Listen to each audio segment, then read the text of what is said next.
Hey guys, Mike Brookfield here. Um, Welcome to another guided practice session. We're going to continue with the blues and licks in A kind of series, I thought I'd do a bit of Jimmy Page. If you go to Patreon, you'll get the tab for free there. Just become a free member, and you can download the tab. I always recommend getting that first, putting it in front of you, and then when we play through it, you can see what I'm talking about, because there's a lot of notes flying about, especially with this one. There's a couple of lines which classic blues rock, real Jimmy Page. Because when you're playing on a fast tempo, a lot of people use the real stock lick stuff, and he does one mad triplet line, which is really interesting. So a great little study or insight into Jimmy Page. I mean, I played this a lot in different bands, but I never really bothered learning the whole solo note for note. I just learned parts of it, the more perceivable bits. And there is a part at the beginning of the solo, the way it's mixed, you don't really hear. It's hard to perceive exactly what's going on. Even when I downloaded an isolated guitar part I found on YouTube, it was still really difficult. But a bit of using your ear, maybe checking out a tab and put this together. So this is really more about learning Jimmy Page's individual ideas and then trying to extract them and see them in a comparative way to all the other blues and A guys we've been doing, So it's really about trying to steal these big name solos, phrases, if you like. Not really about learning the solo note for note all the way through, although that's what you can do with this. So I might just kind of jump pretty much straight into it. Anything else to say? Yeah, just go to Patreon, get that. I just, this was a big tune for me because it's like, song remains the same, innit? It's the opening there. Obviously it's Led Zeppelin 4 and, Led Zeppelin, along with the Beatles and Clapton, never tire of these guys. These, just the greatest in the blues rock world. Oh, anyway, so he kind of starts with this, and it comes way before the double bar line, the beginning of the solo. So he starts it on like a bar and a beat before, the 12 bar blues starts. So it's like, got the Les Paul out as well because you had to, So 1, 2, 3. And then it's the start of the 12 bar blues. 1, 2, 3, 4. So it's 1, 2, 3, 4. 1, 2, 3, 4. So he just does that. So I would think of it as like, just come in, and then when the double bar line is the front of the guitar solo, the first beat of that section, just play a bar of it. So 1, 2, 3, 4, and then you can end on the open. Some of these licks, it's like the last note could be perceived as the beginning of the next phrase. So you have to work with it a little bit. So it's kind of cool thing, isn't it?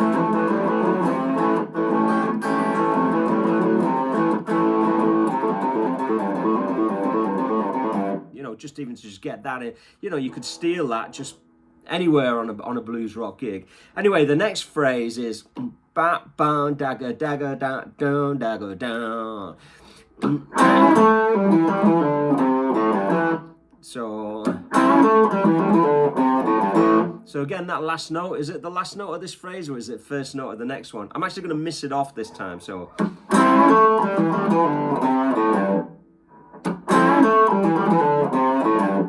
it's actually really hard to hear that on the record.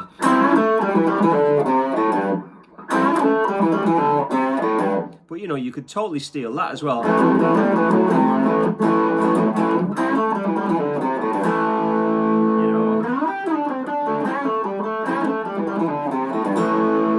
Just as a bit of rhythmical variety. Anyway, and then you're into this like triplet kind of lick where it goes. So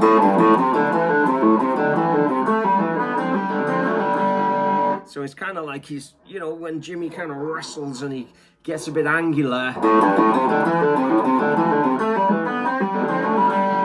It's kind of really cool. It's really out there. And then for the rest of the solo, he plays very much more stock blues rock, So just, this phrase is a hard one to get over. I wouldn't kind of like be killing yourself if you can't play that line. You know, there's a lot more you can get out of the next bunch of licks. So don't stop at this lick if you find it difficult, you know. So I'll play it a little bit slower. So it's, I think of that as one phrase, and it's those triplets, and then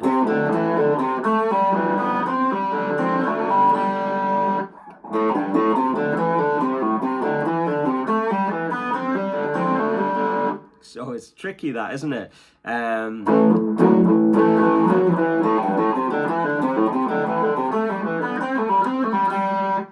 You know, kind of, there's a bit of variety there.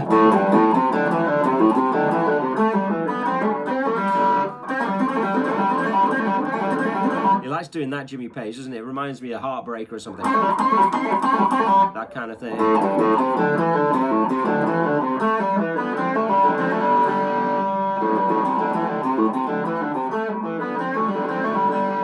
Anyway, have fun with that. Next phrase. Now we start getting into kind of like a bit more stock what you get to be used to. So it's like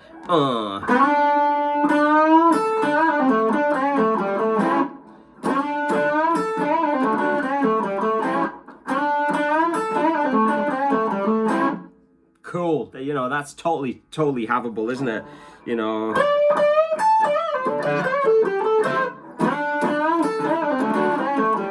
So why am I playing it up the octave? I'm trying to steal the phrase. The phrase is more important to me than, you know, learning the whole solo, if you like, because I just want to improve my phrasing.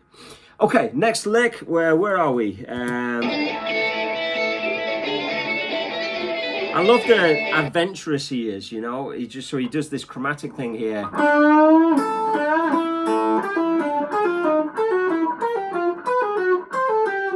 You know, so 1, 2, 3, 4. So that's on the first beat. When he resolves, it resolves nicely to the. So he works really well. You know, the way that he does that is kind of really cool. That could have been a planned thing or something that he's been doing quite a lot. So.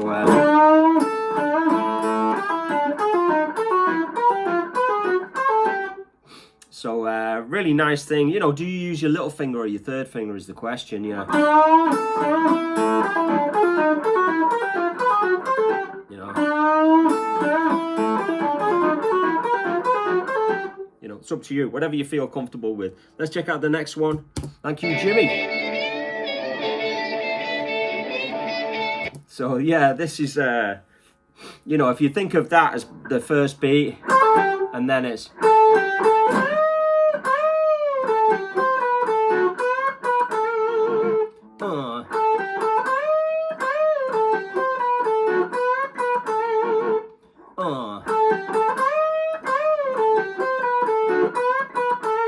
so, you know, he's playing, you know, I think when you play the major blues in this position, you know, on a D, it has common tones with the D chord, so it's a good thing to do, good choice.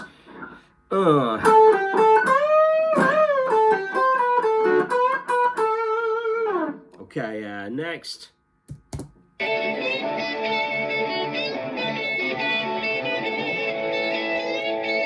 So it's like 1, 2, 3.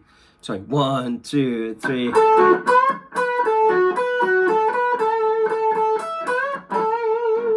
1, 2, 3.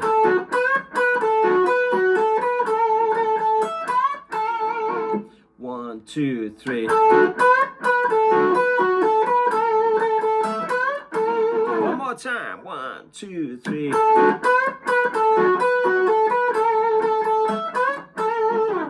And then we're into this cool double stop thing, isn't it?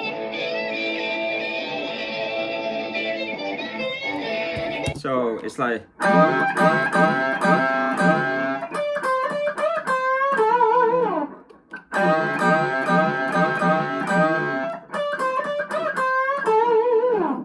So.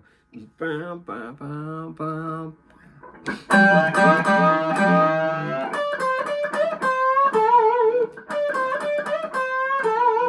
there's a little bit of magic in those. Which notes to, you know, da-da-da, bend, da-da-da. Okay, let's go to the next one. Lick 7. Oh no, it's loop 7. So you've got this. That's really cool, isn't it?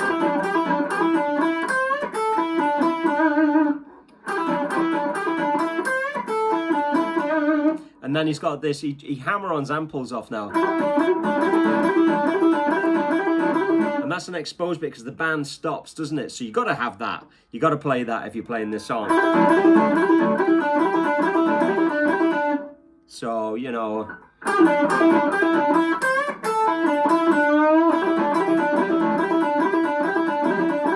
So you got 4 of them, so. And another 4. Okay, and then the last line.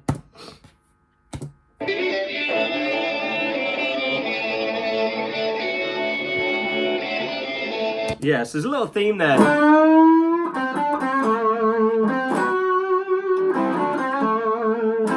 So, you know, there's moments of it where there's real kind of themes, and there's other where he's just blowing, isn't he? So,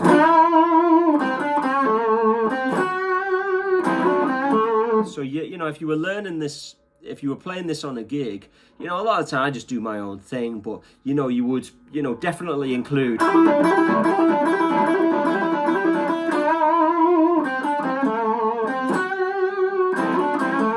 To end the solo, it kind of really helps. You know, there's a bit before that, isn't it, where he goes. So it's all like.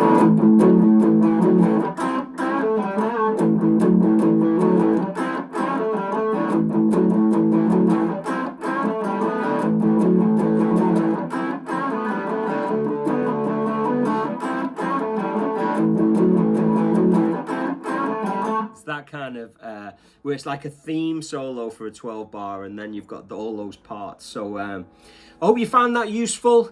Jimmy Page, Under the Spotlight. It's all about taking these little fragments and ideas and putting them under the microscope and having fun, getting stuck in. No pressure to play the whole solo.